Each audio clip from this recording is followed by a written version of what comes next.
6, 1945, the Imperial Navy launches a final desperate mission in the Pacific. Operation Tengo, meaning Heaven Number 1. The Tengo plan is the naval incarnation of the kamikaze. This was a one-way suicide mission led by Yamato to speed down from the home islands and attack the American anchorage at Okinawa. If they lose Okinawa, the U.S. will have the staging base it needs to attack the southern home islands. And so this is really a crucial moment. Yamato and her screen of 9 cruisers and destroyers are spotted by U.S. submarines south of Kyushu Island. On the next morning, April 7th, more than 300 aircraft launch from American carriers and speed toward violent confrontation with the Tengo force. Lieutenant Francis Ferry, piloting a Helldiver from the carrier Bennington, flies in the first wave. Just 1 month earlier, Ferry's plane was almost blown from the sky by Yamato's murderous flak barrage. We knew what we were getting into, and there was a lot of tense feelings. The Yamato hit me once. I had that feeling of, I'm going to get you. Ferry is at the controls of a Curtiss SB-2C, the legendary Helldiver. Son of a bitch second class, as it was known, had a higher top speed and more than twice the bomb load of its predecessor, the SBD Dauntless. Each of the pilots in Ferry's division carries an arsenal of 8 5-inch rockets and 2 1,000-pound armor-piercing bombs. Yamato looms below. When the American planes first show up, they're greeted by what one pilot describes as looking down the cone of a volcano, namely the 18-inch main battery of Yamato, trained as high as they can go. So it was absolutely harrowing for these pilots to be confronted with this.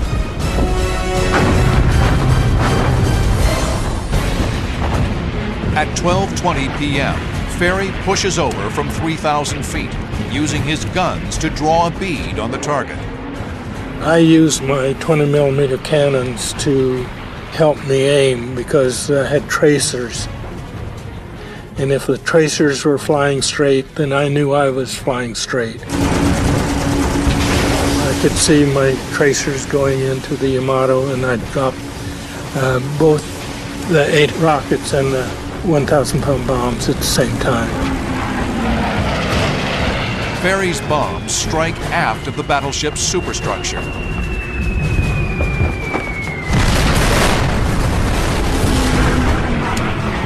The other Helldivers drive home their attack.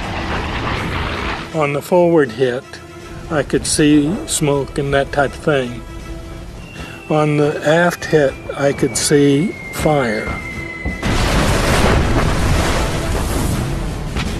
Several planes fall victim to the deadly curtain of flak. But their attack takes out most of Yamato's anti-aircraft guns. The path is clear for 2 more waves of bombers.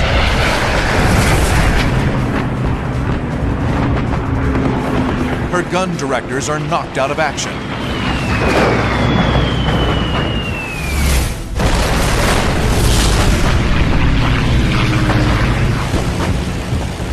Then TBM Avengers bore in at wavetop level, dropping Mark 13 torpedoes. These aerial torpedoes dive to a preset depth and detonate on impact. The torpedo's 600-pound warheads rip open watertight compartments on her port side. The port side is flooding with water, and the ship takes on a list. It's very difficult to aim your guns on a ship that's listing. The Japanese attempt counterflooding on the starboard side. But these desperate moves only buy the Yamato another half hour of life. Just after 2 p.m., the effects of at least 15 bomb and torpedo hits have reduced the mightiest battleship ever built to a sinking hulk. there are two feelings. One, you've done something, you're satisfied, you get that feeling. But you also get a sad feeling. Bombing a vessel full of young kids. And that's the thing that has bothered me over the years.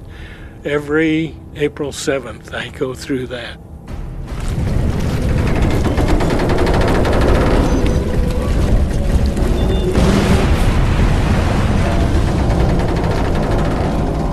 At approximately 2:30 p.m., Yamato goes down with about 2,500 officers and men. Only some 270 survivors are pulled from the sea. But the pride of the Japanese Navy will not go quietly to her watery grave. Before slipping beneath the surface, her powder magazine detonates.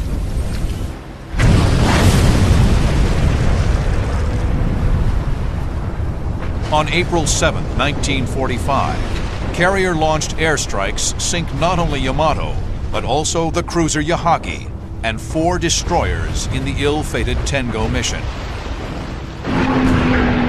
Of more than 300 U.S. aircraft involved in the attack, 10 planes and 12 airmen are lost.